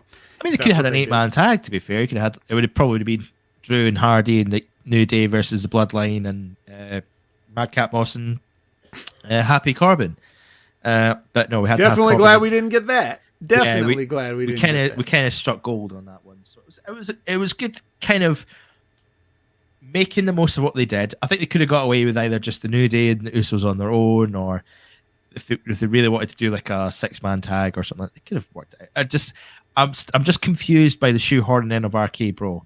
No matter how they tried to explain it and things like that, it just didn't really add up. And you mentioned earlier that RK Bro's got a tournament for the Raw Tag Championship title match, so they've already got fish to fry elsewhere. So why would you bring them into that? I mean, it does feel like the kind of match where, and as you touched upon, it used to be great for WWE, and they were great back in the late 90s, early 2000s. Funny that, but they built shows around their main event. You knew what the main event of the show was going to be, and a lot of the storyline and the beats of the show led to that main event with the clear point in mind that of selling the pay-per-view. I think that's what made early SmackDown so great. That's exactly what they did. It was 2 hours, bit more mainstream TV, right? We've got Rock Triple H feud coming up for Backlash, so let's do Rock Triple H, whatever. Just had like a segment or a match that the main event was going to involve something that would involve the main event or one of the players for that, or some big match on that pay-per-view, and they just built the show around it, and it worked so well. And you got the best of both worlds, because they sold the pay-per-view but also gave you something worth watching towards the end of the night. It wasn't just something, because you get the main event announced halfway through the show and you're like, yeah, okay, all right, that's an all right match, but as you said, why is it happening? What's the point of this? Why are RK Bro here? What are they doing in SmackDown? They're Raw talents. You get the New Day Usos having a match, but then why do we have to have the greatest tag team in WWE thing? That could have been. I mean, if you take RK Bro out of the equation, you could still have that back and forth, and you could have had like a 2 out of 3 falls match. If you want to go down that route and go, who wants to prove they're the greatest tag team right now? 2 out of 3 falls, 3 stages of hell. Let's do singles match. I don't know, a ladder match, or whatever matches that were kind of worked quite well in tag team environments. Put them together and see who wins. But well, again, what you're describing though is you're. It sounds like you're, and I'm not saying you really believe this, but we tend to. You're a positive person, and you want to give people the benefit of the doubt, and you're still of the mind that these guys are trying to do their best and failing. Yeah, they are not trying at all. They are constantly in chaos. They're not even going through the motions. Going through the motions at least would require like low effort. This is constant chaos. This is too many cooks in the kitchen. This is ripping up scripts in the afternoon. This is all the things that you've heard. Like nobody, like it's got to be just like what WCW was like, in the 90s, right? Like what everybody said it was like. That's probably how this is now. Like similarly, in terms of, whereas in WCW, nobody knew who was in charge of anything. Here, everybody knows who's in charge of everything, but they keep changing their minds, and it's chaotic. So they end up writing up until the moment that some of the stuff has got to go out. And that's why you can't have cohesive storytelling over a period of time. Or, you might see it. You might see some consistency in some things, like usually anything that involves Paul Heyman and Roman and those guys, probably because they're like, well, Paul's going to handle that. So we'll just kind of go with what they have. And then what are we going to do for everybody else? What are we going to do for Cesaro through Xia Li? Like we have to figure out what everybody else is doing. And that's the chaotic part. And that's where you get a lot of stop and start. And it's just, that's the only way I can describe it as chaos. It's not as though like they've got a well-oiled machine and they're trying their best and it's just not working. That is not what's happening. And I think that a lot of people, even, Ben talks about these things every week. He and Stevie Richards review Raw and SmackDown every single week. And I feel like some parts of Ben still have not disabused themselves of the notion that they're not trying. It's not like this is a failure based on what they all thought would be the best thing possible. It's just that it's a mess. It's too many cooks in the kitchen. It's too much chaos. You can't expect a consistent, coherent product when you've got all this stuff going on. So that's why I just feel like watching these shows is a chore. And it's an exercise in futility if you're hoping to be entertained the way you used to be entertained when you were younger or when people were better at this. I feel like I want to watch to see some of these people because of the hard work that they put in to get there, and it pains me to see, a guy like Ricochet standing there just in a pair of glasses while Xavier Woods has this ridiculous crown. Like, really? I have to watch Xavier Woods, with all respect to that kid? I got to watch him while Ricochet just stands there in a pair of glasses? Mm. Really? Of the two people? Really? This who you're going with? Really? The guy's Twitter handle name is King Ricochet, for Christ's sake. I can't, like, that's the kind of stuff that sucks. But I want to watch just in case they decide, hey, wait a minute, we got Ricochet. Let's do something with him. I want to support him in that way. And that's one of the reasons that keeps me tuning into these shows, whether I've got to come on here and talk about it with you or not, because, as feeling that kinship of my brief time in the business and knowing that and feeling that empathy of like, to have all these ideas and talents and things that you want to share with the world, and then just like saying, stand in the background, kid. You drove here, you flew here, you drove here, you sat around all day, and you can stand there. Like, that's like, I feel for those guys, and so when they get a chance to shine, I want to see it. They're not, they're not doing their art for nobody to see. So I feel like I want to support these guys, and the company as a corporate entity is making it very difficult to keep that mindset. That kind of bums me out a little bit. It bums me out a little bit, but you're totally spot on the dot for that. It's like the way they handle their talent and their storylines, it's nowhere near a standard that would be befitting of the talent that you've got on the roster.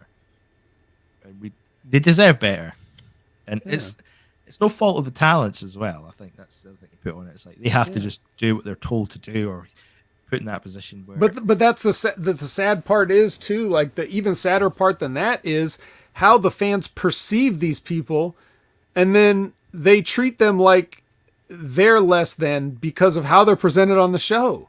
Yeah, you know what I mean? Like here's a quick litmus test if you want to find out if you're a mark or not. If you make a value judgment on a human being based on their TV push. Like, if you call somebody like, this person's just a mid-carder, like, what the hell does that mean in a fake sport? You know what I mean? Like, are you guys serious? But I see that online all the time.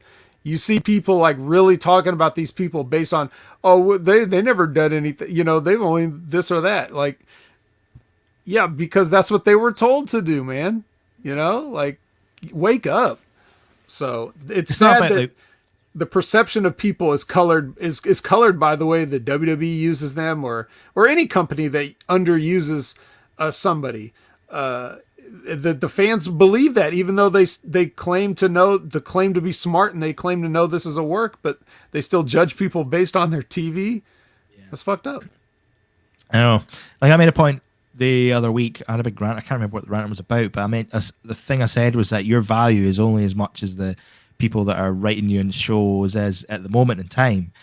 I talked about other talents who were recently released and they seem to be thriving elsewhere, and that's the point. Is it's professionalism. It's how you do your role at the time. It's like you could be an actor, you could be like a supporting actor, or you could be a lead actor, or you could do all these things. It's like you're not based on that alone. It's just that's how you're cast at the time, and how you present that work and how much effort you put in and how professional you are is really what stands out, or what should stand out. And it's a strange perception. I think it's something that's going to go away over time now, because WWE is not as strongly the only game in town as they once were a few years ago, when they were hoarding all this talent. And now you've got the rise of AEW, and they're working relationships with Japan, Impact, all these things. People are starting to become a bit more aware of other talents that weren't really used as much, but they're starting to thrive a little bit and show themselves off a little bit more. And it's all about the opportunity they get with that and how they use that opportunity. And there's none of this brass ring myth that they always. That's the thing that they tout in WWE is the brass ring. It's like, oh, you got to go and grab the brass ring. It's like you could be. I mean, you look at Cesaro, where a lot of people say you should have got more, and it's like he could do everything in front of him. He's done really well, but they'll say, "Oh, I never caught that brass ring," even though. But it's them that decide that. It's not like Cesaro can only go do his best in the ring and do his best promos. It's if the writer decides, we'll go a different direction. And you're right. It's like the side of a Mark fan is they'll only value him at that. And it's a bit of a shame because there's some gems in there. There's some proper hidden gems in that roster. If you really want to look and they all got hired at some point for some reason. Yeah, it's not like they just walked in and started wrestling. Like these guys were recruited, scouted, signed, and given stuff. and given investments and merchandising and stuff like that. And even the guys that don't get used still show up in video games and action figures and stuff like that. And it's all that stuff. Like they didn't just come in and demand all that. That was the WWE saying, hey, we want you and this is what we want you to do. And then they have the nerve to be like, this guy didn't grab the brass ring. Like, okay. But that's the thing. But that's the difference. Like, you got a different group of people looking for the future, and you got a different group of people handling the present. There's no synchronicity between NXT and WWE. Yeah. Like the guys that are calling the shots. If you want to say Vince McMahon, if anybody's going to get called up, like from NXT or any developmental at any period in their history, OVW, Deep South, Florida, whatever, Heartland, any of the places they've used as the ECW, any place they've ever used as a developmental territory or a, just like a farm system. At some point, if someone says, I think we should bring this guy in, Vince McMahon should have to watch a minimum of like just 5 minutes of footage of this person. Yeah. Because he's the one that's ultimately going to shut everything down. So if he can take 5 minutes out of his busy day to yay or nay a potential talent, that would make all the difference. Because now when he gets there, he's not going to like somebody called up, I don't know. Let's just say Ricochet, like let's say it's time for Ricochet to go to the main roster. Right. And then he gets there and Vince McMahon just sees him for the first time. Like, who's this? Yeah. Who's this little guy? Like he can maybe find something in him later, but it would help a lot more if that's somebody that he saw and wanted in the first place. Yeah. It would save a lot of time and money to just have his approval on some of the people that they want to use. And it's not as if there's hours of tape under his own umbrella to do that. You didn't have to go far for, like, you don't have to go through their indie scene stuff or that. There had a lot of these talents were in NXT on shows that his company produced. It's not hard to find these things. You could literally go on your own network and Ricochet had so many good matches, high flying moments, show stopping moments in NXT. Yeah, that clearly justified him going up. But then I'm not suggesting Vince McMahon watch wrestling. I know that's the furthest thing that he ever wants to do is watch wrestling. That's not what I'm saying. But at the least, like while he's on the jet at some point going somewhere, can he flip through some glossy 8x10s and at least just look at somebody striking a pose and be like, I want that guy. Why don't I have him? How the hell could I wonder how some of these guys could have ever got past him. Does Vince McMahon know that Brian Cage exists? At some point you thought somebody would have told him, right? Like that was always Vince's dream was to have a guy that looked like that. And those guys were always tripping over their 3 left feet and Brian Cage is doing Rey Mysterio stuff. So it's like, how come no one ever, he's so out of touch with everything, but that's why we're at where we're at now. Basically plain and simple. So, and then not only there was already discord when Triple H was running a good NXT, and now Triple H is done. Yeah, now he's done. That's over. They're gonna blame him for their failures, because they were hamstrung and had to compete against, an upstart and didn't do well in the ratings. So now that's Triple H's fault. All of his guys are just going to the wind as well. All of his projects are just gone. Gargano's off. And he's definitely gone because he started a Twitch channel. So there's no coming back. Started a Twitch channel and opened a pro wrestling tee shop. So if you're hoping Gargano's coming back to WWE, it's not happening. He's already prepped himself for that. But I love Hit Row as well. We're talking about the whole Vince looking at them and making a decision. That was a big thing that came out recently where they came up, Vince looked at them, wasn't so keen on them despite how well they done, and then they got 3 weeks and released. I think there's something more. There's other stuff in there, yeah. There was the other stuff, but that was their reasoning for it anyway. Or Nick Khan's reasoning. They're gonna say something in public why, And there's another reason why. So Yeah. we you're not going to hoodwink the HMG listeners. Like we basically kind of get what's really going on in the world, right? Yeah. But everybody else, like I hear, just keep talking about it. They act like they're so damn confused about the whole thing. Like, how could you just do this or that? And I'll tell you why. Like right here in the chat is why. But that's the main reason. It's yes or no on that right there.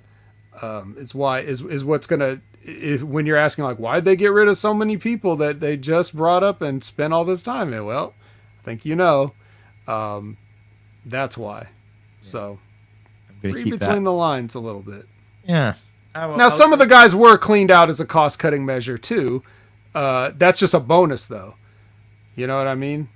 When you're looking at something like Hit Row that just got brought up and then all of a sudden magically released, there you go. Yeah, that's crazy. What a time we live in. That your chance can end so quickly. It's not even funny. Something taken off your way.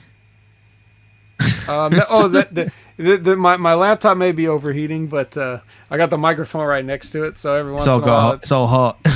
Yeah. That's how hot those takes are. Your laptop's starting to feel the heat. The laptop's wheezing.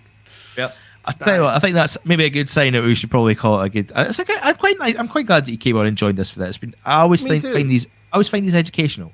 I mean, I don't say as much in these ones because I just sit back. What did we learn today, James? We learned a lot. It's that. Man, we learned how to book a run in where you save a baby face. That's that too. That's certainly. Yeah, we learned how the treatment of their talent is nowhere near where it should be as well. No. Oh, there we go. No need to remember that WWE sucks. That's a pretty sweeping one, but we didn't learn that. We knew that. We knew that already. Yeah, we came into that. There was literally a question to put to the vet earlier on. Bro, WWE is so bad that I retroactively don't like stuff from the past now. I'm like, you know what? Maybe WrestleMania 3 wasn't that big of a deal. It's just a body slam and 29 small packages. Who cares? Yeah. I mean, they only miscounted by a few thousand as well. Yeah. My favorite debate about wrestling is like how many actually showed up at WrestleMania 3. It's like the figure they gave and the figure it actually is are nowhere near each other. So, like anybody could really know. Like it was going to be accurate down to the person. Yeah, there's no way you figure out that. I mean, it sounded good though, right? 93,000 sounds good. Nobody also says we learned how to chop someone. That's true. I did do that too. Elizabeth said last night I learned Tony Storm is shorter than I thought. Yeah, she's a pretty small little package of dynamite. Yeah. But a lot of those women just are so much smaller than they look. You know what I mean? Like they look like they're huge, and remember how big Victoria looked back in like the early 2000s? Yeah. She looked like man, she's got to be like 6 feet tall or whatever. Dude, she's like 5'6" tops. I stood right in front of her. She's like so small, but those girls are even smaller. So, you know what I mean? Like it's like they really are like that height, and it's interesting. Like Charlotte Flair looks tall, but she's probably around about the same height, maybe slightly taller. But I think she's probably. I think I did 10? some. I think I did some math trying to figure out how tall Charlotte would be, and I guess she'd probably be around 5'9". 5'9". Flat on the floor, no heels. Wow, that's still pretty short. I feel it's tall for a lady. Yeah, but she looks so long. She's like it's a TV thing. TV does that. So yeah. Mm-hmm. Labra, I learned that Sasha will attack Storm after her stuff with Charlotte. 100%, 1000%. Right. That's crazy. No, not Sasha. No, Sasha's all about building sisterhood. the future and all the pals and all that stuff. Yeah, that's why she got along with Bianca so good. Yeah, I should really rename this episode the class with the vet, because it really is. No, let's go. Well, it should have been the episode. If the episode's not named a pie for a pie. Then I was ashamed of that line. I'm not doing that. It's too good though. It's like it's too good an opportunity to miss. Pie for a pie. Pie for a pie match. You said Cannot Vince believe pitching that one? Oh, Call it pie for a pie. see if they make a match out of that. It's a pie on a pole match. Pie on a pole. Yep. When it gets to take the pie and throw it in their opponent's face. Yep. Good And job. that instantly makes you the winner. Can you imagine just putting a pie in somebody's face like the classic clown move, and you get to win a championship belt from that?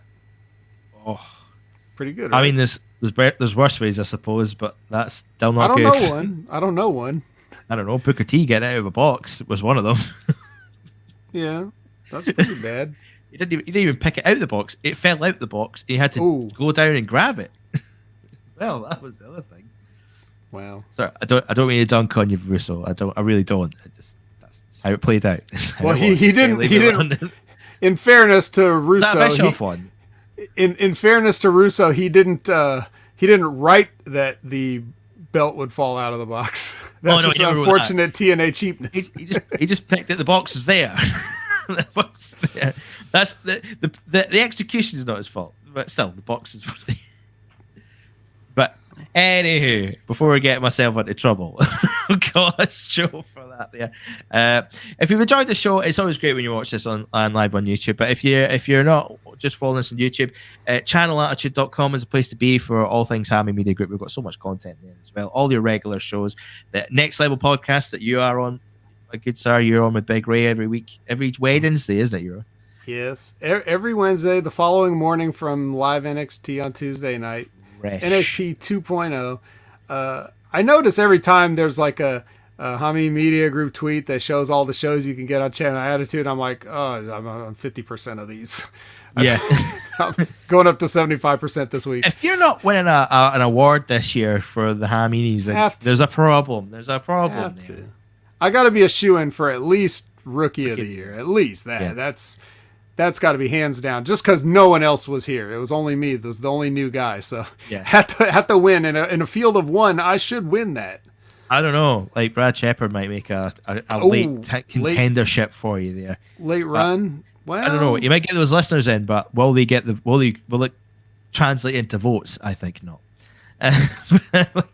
But then you'll be like I think you'll be like Dr. Ted. Like last year, he did the clean sweep of awards. I think you would be there with him as well. I think you're next in line to win a ton of awards. I'm not here for the awards. If I can just teach you guys to hate wrestling, the whole world, and how to chop, then I've done my job. I mean, I'd love producer of the year, but it's never going to happen. It's never going to happen. Not with that attitude. Well, that's not the first time I've used that joke either. Yeah. I said that the last time you said that too, but I know. I'm happy to be here. I'm happy with my chat. I've got you all there. I get to chat to you every Saturday. I get to chat with John and yourself on occasion, and I enjoy it. I like my nice little corner that I've got here. It's a nice place to be. Comfort corner. And it's not always. It's we don't always talk pro wrestling the best way, but we have a bit of fun while we're at it. For that. Well, they're not giving us much to work with here, right? I mean, we can't blame ourselves. You got to pad this out somehow. Right. Might as well. But we'll get you back on. It won't be long before Christmas, so hopefully we'll get you on for the Christmas special that I'm currently in the process of planning and arranging. It's not going out as well as I am, but we'll have it's going to be a great time. We've got a lot to talk about. We're just going to throw wrestling in the bin, possibly for the week. We're going to do it ahead of time. It's all going to be done for Christmas Day, so you can listen on Christmas morning if you're able to listen to it wherever we put it on. So it'll be ready for you, and it'll be just a nice time. Be a good time, a nice little break from the norm, and just all that stuff. So you'll find this. Put your listening device in your own stocking, and then go down Christmas morning, and there you'll have a fresh HMG Christmas special. About 4 hours of Christmas content in your ears. You don't have to be on it for the whole time there, just for a little bit. So we have that coming up. If you enjoy any of the other podcasts, if you're not sure, if you're not for whatever reason sure about subscribing to our Channel Attitude feed or whatever, for whatever reason, go into the Hammy Media Affiliates channel on anywhere you get your podcasts. Apple, Spotify, Podbean. Just search for Hammy Media Group. There's a lot of content there that you'll get for free, like John's podcast, the Academy Star Trek podcast, NFO Star Wars podcast, We've got Suck My Balls, the South Park podcast. Rad Rob's got his retro podcast. But you'll find small previews of shows like this. And you can listen to it. It's only about 10, 15 minutes or so. But it gives you an insight to the type of content you'll get for your money. It's well worth it. So if you're not sure, listen to those.